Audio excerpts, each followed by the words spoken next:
हमारे जीवन में कितनी भी मुश्किलें, परेशानियां आए, हमें उनका सामना करते हुए प्रसन्नतापूर्वक जीना चाहिए। जिस प्रकार शिरीष का फूल लू, गर्मी, आंधी और शुष्क मौसम में खिलकर अपनी सुंदरता बिखेरते रहता है। प्रचंड गर्मी में शिरीष का फूल धरती से पोषक और नमी लेकर अपनी सुंदरता को बरकरार रखता है। उसी प्रकार हमें भी जब कहीं से पोषक और नमी ना मिल सके, तब हमें अपनी आत्मा से बल और पोषण लेना चाहिए, ताकि कठिन समय में भी हम अपने जीवन को सक्षम बनाए रखने में सफल हो सके। आज के वीडियो में हम हजारी प्रसाद द्विवेदी द्वारा रचित शिरीष के फूल नामक पाठ का अध्ययन करने वाले हैं। शिरीष के फूल पाठ के माध्यम से लेखक हमें जीवन शैली के बारे में क्या क्या बताएंगे, वो हम इस वीडियो में जानेंगे। आपका हमारे YouTube चैनल अनिष्क एकेडमी में स्वागत है। अगर आप हमारे चैनल पर नए हैं तो इस चैनल को तुरंत ही सब्सक्राइब कर ले और साथ ही बेल आइकन जरूर दबा दें, ताकि नेक्स्ट वीडियो की नोटिफिकेशन आपको तुरंत ही मिल जाए। इस पाठ के लेखक हजारी प्रसाद द्विवेदी जी के जीवन परिचय के बारे में जानेंगे। देखते हैं। इनका जन्म सन 1907 आरत दुबे का छपरा बलिया, जो उत्तर प्रदेश में है, वहाँ पे हुआ था। अब हम देखेंगे इनकी प्रमुख रचनाएं, जिनमें सबसे पहले निबंध संग्रह अशोक के फूल, कल्पलता, विचार और वितर्क, कुटज, विचार प्रवाह, आलोक पर्व, प्राचीन भारत के कलात्मक विनोद। फिर है उपन्यास, जिसमें है बाण भट्ट की आत्मकथा, चारू चंद्र लेख, पुनर्वा, अनाम दास का पोथा। फिर सुर साहित्य, कबीर, मध्यकालीन बोध का स्वरूप, नाथ संप्रदाय, कालिदास की लालित्य योजना, हिंदी साहित्य का आदिकाल, हिंदी साहित्य की भूमिका, हिंदी साहित्य उद्भव और विकास, ये सारे हैं आलोचना साहित्य इतिहास। फिर ग्रंथ संपादन में है संदेश रासक, पृथ्वीराज रासो, नाथ सिद्धों की बानियां, और इन्होंने विश्व भारती जो शांति निकेतन, उस पत्रिका का संपादन इन्होंने किया था। इन्हें पुरस्कार व सम्मान भी मिला, जिसमें आलोक पर्व पर साहित्य अकादमी का पुरस्कार मिला था और भारत सरकार द्वारा इन्हें पद्म भूषण अलंकार से अलंकृत किया गया था। इनकी मृत्यु 1979 दिल्ली में हुई थी। अपने लेखन द्वारा निबंध विधा को सृजनात्मक साहित्य की कोटि में ला देने वाले द्विवेदी जी के ये निबंध व्यक्तित्व, व्यंजना और आत्मपरक शैली से युक्त है। शिरीष के फूल, यह एक ललित निबंध है।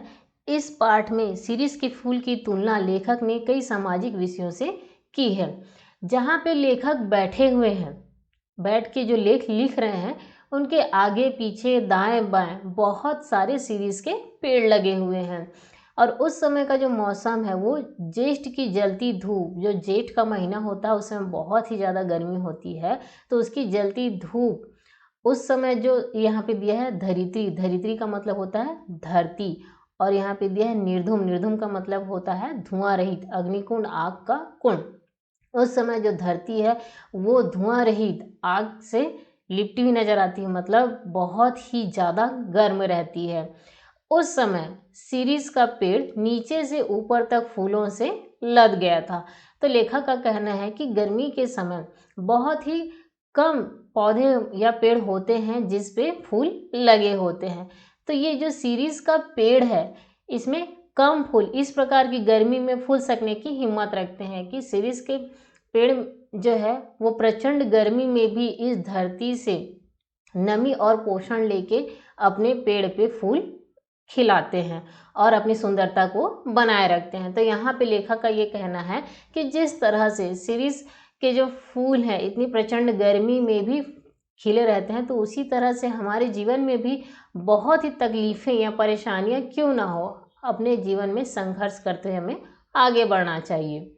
कर्णिकार और आरवग्ध, आरवग्ध का मतलब होता है अमलतास का पेड़ और कर्णिकार का मतलब होता है कनेर, है ना। आपने देखा होगा कनेर का फूल और अमलतास भी, तो इनको वे नहीं भूल सकते। वे भी जहाँ पे लेखक बैठे हैं उसके आसपास लगे हुए हैं, लेकिन वो कहते हैं कि शिरीष के साथ आरवग्ध की तुलना नहीं की जाती। वो क्या है, वो 15-20 दिन के लिए फूलते हैं। किस तरह से, बसंत ऋतु के पलाश की भांति। आपने देखा होगा बसंत के महीने में एक पलाश का फूल खिलता है, वो भी बहुत सुंदर दिखाई देता है, लेकिन वो भी किस तरह से, सिर्फ 15-20 दिन के लिए। तो इस तरह से 15-20 दिन के लिए कबीरदास जी को भी लहक उठना पसंद नहीं था। तो यहाँ पे द्विवेदी जी ने एक लोकोक्ति कही है इस चीज़ के लिए कि खंखड़ के खंखड़ दिन 10 फूला फूली के खंखड़ भैया पलास, और कहा है कि ऐसे दुमदारों से तो लंडूरे भले। तो वो इस फूल के लिए कह रहे हैं जो 15-10 दिन के लिए खिलते हैं, तो ये कह रहे हैं खिलना उसके बाद उसका नामो निशान मिट जाना। तो इससे अच्छा तो क्या कह रहे हैं कि ऐसे पेड़ पे तो फूल ही ना उगे, इस तरह से वो कह रहे हैं। अब कह रहे हैं ये फूल है शिरीष, बसंत के आगमन के साथ लहक उठता है, आषाढ़ तक जो निश्चित रूप से मस्त बना रहता है, मन रम गया तो भरे भादों में भी निर्गात फूलता रहता है। तो आपने शिरीष का फूल देखा होगा, उसके फूल बहुत सुंदर दिखाई देते हैं और वो गर्मी में हरा भरा रहता है और अपनी सुंदरता को वो बनाए रहता है। प्रचंड गर्मी और उमस से जब सबके प्राण उबलते रहते हैं और लू से सबका हृदय सूखता रहता है, उस समय मात्र शिरीष के फूल ही फलते फूलते रहते हैं। किस तरह से? एक कालजयी अवधूत की भांति अजय रहते हैं। कालजयी का मतलब होता है समय को पराजित करना और अवधूत का मतलब होता है सन्यासी। तो यहाँ पे लेखक ने शिरीष के फूल को कालजयी अवधूत इसलिए कहा है क्योंकि यह जो एक वृक्ष है एक सन्यासी की तरह हर प्रकार की इच्छाओं से ऊपर उठा हुआ लगता है। यह कालजयी इस रूप में है कि उस पर काल का कोई प्रभाव नहीं पड़ता। क्यों? क्योंकि यह भयंकर गर्मी तथा लू में भी फलता फूलता रहता है। फिर लेखक अपने बारे में ही आगे कहते हैं कि कवियों की भांति हर फूल पत्ते को देखकर मुग्ध होने लायक हृदय विधाता ने नहीं दिया, पर नितांत ठूंठ भी नहीं हूँ। शिरीष के पुष्प मेरे मन में थोड़ा हिलोल जरूर पैदा करते हैं। वो अपने बारे में यहाँ पे ये कह रहे हैं कि कवियों की भांति विधाता ने, अनेक कवियों की तरह विधाता ने हर फूल पत्ते को देखकर मुग्ध होने योग्य उनको हृदय तो नहीं दिया, लेकिन वो इतने निठुर भी नहीं है। उनका कहने का मतलब है कि शिरीष के फूल उसे आकर्षित करते हैं, किसे? लेखक को, और उसे कठिन परिस्थितियों में कोलाहल एवं संघर्ष से भरे जीवन स्थितियों में अविरल रहकर हमेशा क्या है जीवन जीने की प्रेरणा शिरीष के फूल ही देते हैं, ऐसा लेखक कह रहे हैं। शिरीष के वृक्ष बड़े और छायादार होते थे, इसलिए यहाँ पे लेखक ने कहा है कि पुराने भारत के रईस लोग अपनी वाटिका में घने और छायादार वृक्ष लगाते थे। उनमें से एक शिरीष भी था। वे कौन कौन से वृक्ष लगाते थे? अशोक, अरिष्ट, पुन्नाग और शिरीष। साथ में वात्स्यायन ने अपने काम सूत्र में ये बताया है कि अपनी वाटिका में हमेशा सघन और छायादार वृक्ष ही लगाना चाहिए और उसी वृक्ष में झूला, जिसे प्रेखादोला कहा जाता है, उसे लगाना चाहिए। लेकिन पुराने कवियों ने कुछ ये कहा है कि जो शिरीष के वृक्ष होते हैं वे कुछ कमज़ोर होते हैं, और बस इसी कमी का वर्णन पुराने कवियों ने यहाँ पे किया है कि इसकी डाल, किसकी? शिरीष जो वृक्ष है उसकी डाल बहुत ही ज़्यादा कमज़ोर होती है। शिरीष के फूल को संस्कृत साहित्य में बहुत कोमल माना गया है कि वे भंवरों के पदों का कोमल दबाव सहन कर सकते हैं, पक्षियों का नहीं। आपने देखा है कि फूलों पर भंवरे मंडराते रहते हैं, तो इसलिए यहाँ पे संस्कृत साहित्य में शिरीष के फूल को बहुत कोमल कहा गया है। यदि आप शिरीष के फूल को देखेंगे तो जान ही लेंगे कि उसका जो फूल है बहुत ही ज़्यादा कोमल होता है। तो यहाँ पे ये कहा गया है कि वे भंवरों के पद मतलब भंवरों के पैर का कोमल दबाव सहन कर सकते हैं, लेकिन उस फूल पे पक्षियाँ नहीं बैठ सकती। लेखक कहते हैं कि शिरीष के फूल तो बहुत कोमल होते हैं, लेकिन इनके फल इतने ज़्यादा मजबूत होते हैं कि जब तक इनमें नए फूल या फल आ नहीं जाते तब तक वे स्थान नहीं छोड़ते। नए फूल या फल इन्हें जब तक धक्का मारकर बाहर नहीं कर देते तब तक वे डटे रहते हैं।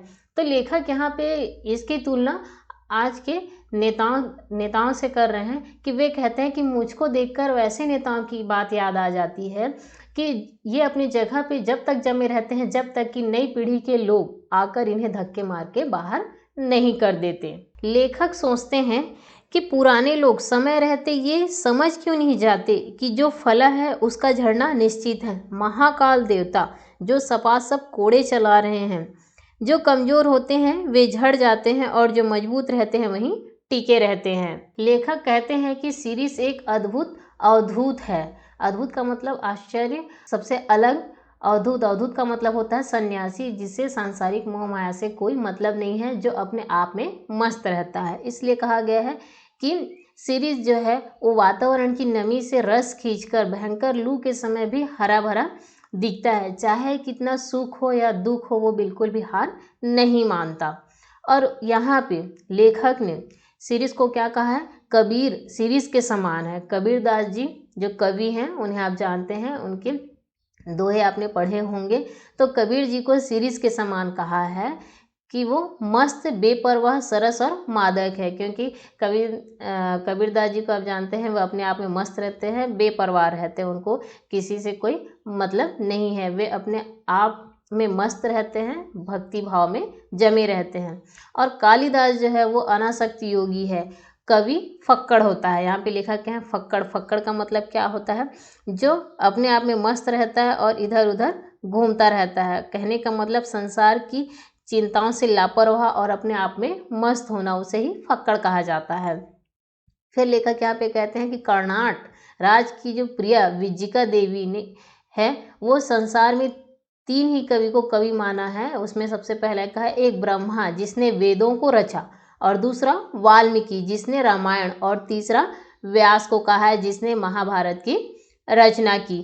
तो लेखक के अनुसार कवि बनना है दोस्तों तो फक्कड़ बनो और सीरीज की तरह मस्त रहो। चाहे आपके ज़िंदगी में कितने सुख हो या दुख हो, आप अपने आप में मस्त रहो और कभी भी हार ना मानो।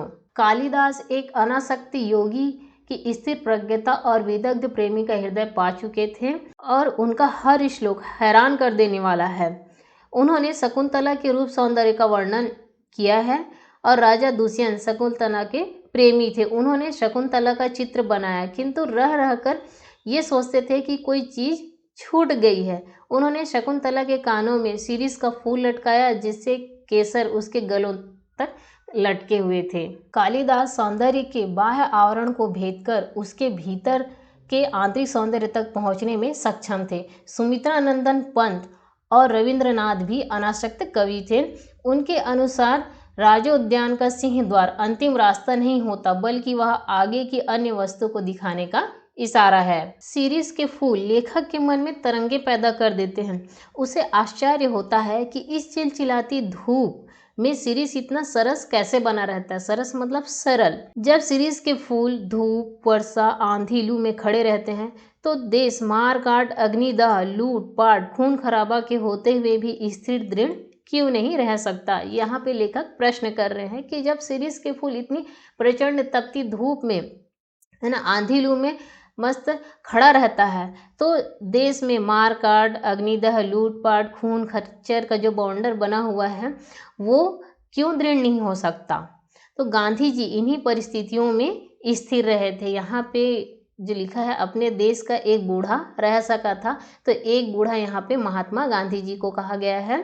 तो वो कह रहे हैं कि गांधी जी इन्हीं परिस्थितियों में स्थिर रहे थे। लेखक के अनुसार गांधी जी एक अवधूत थे। मैंने अवधूत का मतलब बार बार बता दिया है। तो यहाँ पे लेखक ने गांधी जी को भी अवधूत माना है, शिरीष के समान। उन्होंने कहा कि उन्होंने भी शिरीष की तरह वायुमंडल से रस को खींचा था, तभी तो गांधी जी इतना कोमल व कठोर एक साथ हो सके थे। लेखक जब भी शिरीष के वृक्षों को देखता है तो उसे कष्ट होता है कि ऐसे सन्यासी आज कहाँ मिलते हैं। तो उनके कहने का मतलब यहाँ पे ये है कि वो महात्मा गांधी जी को याद करते हुए कह रहे हैं कि उन्होंने जिस तरह से भारत को आज़ादी दिलाई, और साथ में उनको शिरीष के समान भी कहा है कि वो शिरीष के समान एक अवधूत थे। और उन्होंने क्या किया था, इस तरह मतलब जिस तरह से शिरीष वायुमंडल से रस को खींचते हैं, तो उसी तरह से गांधी जी भी देश के बारे में जान चुके थे। इसलिए उन्हें कहा है कि तभी तो गांधी जी इतना कोमल व कठोर एक साथ हो सके हैं। लेखक कहते हैं कि मनुष्य को समय समय पर कभी कोमल स्वभाव का बनना पड़ता है, तो कभी अपनी गरिमा बनाए रखने के लिए कठोर स्वभाव का भी सहारा लेना पड़ता है। यहाँ पे कोमल और कठोर क्यों कहा गया है, क्योंकि शिरीष का जो फूल है वो कोमल होता है और उसके फल जो है वो कठोर होते हैं। तो इसी प्रकार गांधी जी में भी कोमल और कठोर भाव का होना और उनका समय के अनुसार उपयोग करना उनके स्वभाव की विशेषता बन गई। इसीलिए उन्हें ये याद आता है कि आज वह अवधूत कहाँ है, ऐसा कह रहे हैं। लेखक शिरीष के फूल पाठ के माध्यम से ये कहना चाहते हैं कि मानव की जीवन जीने की और महान मानवीय मूल्यों को स्थापित कैसे किया जाता है उसके और संकेत किया है, और ये भी बताया है कि सीरीज के पुराने फलों की जो अधिकार लिप्सा तथा नए पत्ते एवं फलों द्वारा उन्हें धक्का मार कर बाहर निकालने में साहित्य, समाज व राजनीति में पुरानी व नई पीढ़ी में द्वंद्व की ओर भी संकेत किया है। तो सीरीज के फुल पार्ट का यही उद्देश्य है। अब हम देखेंगे इसका प्रश्न अभ्यास, जिसमें सबसे पहला प्रश्न है, लेखक ने सीरीज को कालजी अवधूत, अवधूत का मतलब सन्यासी की तरह क्यों माना है। जैसे मैंने आपको पाठ के सार में बताया है, कालजी मतलब काल को पराजित या समय को पराजित करने वाला, और सन्यासी जो जिंदगी के सुख दुख विषम परिस्थितियों में भी अपने आप में मस्त रहता है उसे सन्यासी कहते हैं। तो सीरीज को यानी सीरीज के फूल को कालजी अवधूत की तरह क्यों माना है। तो इसके उत्तर में आप लिखेंगे कि कालजी अवधूत समय को पराजित करने वाला, और सन्यासी जो है अपने जीवन में कितनी भी विषम परिस्थिति आ जाए, सुख दुख उतार चढ़ाव, उसमें मस्त रहने वाला है। उसी तरह से जो सीरीज का पेड़ है या फूल है, कितनी भी गर्मी, प्रचंड गर्मी, लू धूप में जब तपती गर्मी होती है, लोग उमस से व्याकुल होते हैं, सबका हृदय बिखलता रहता है, उस समय भी सीरीज का पेड़ अपने आप में फलता फूलता रहता है। तो ये हमें संसार के सभी प्राणियों को मतलब हमको धैर्यशील, चिंता रहित व अपने कर्तव्य के प्रति बने रहने के लिए प्रेरित करता है। उसका कहना ये है लेखक का कि जिस तरह से सीरीज का पेड़ विषम परिस्थितियों में फलता फूलता है, अपने सौंदर्य को बनाकर रखता है, तो उसी तरह से मनुष्यों को भी जिंदगी की कितनी भी विषम परिस्थिति क्यों ना हो, जिस तरह से कालजी अवधूत है उसी तरह से हमें भी रहना चाहिए। इसलिए लेखक ने सीरीज को कालजी अवधूत की तरह माना है। अगर आपने पाठ का सार अच्छे से समझ लिया है तो इस प्रश्न अभ्यास के जितने भी प्रश्न हैं उसके उत्तर को आप आसानी से लिख सकते हैं। आपको यह वीडियो अगर पसंद आई हो तो इस वीडियो को लाइक व अपने क्लासमेट को शेयर जरूर करें, और साथ ही हमारे चैनल अनिष्क एकेडमी को सब्सक्राइब करना ना भूलें। धन्यवाद।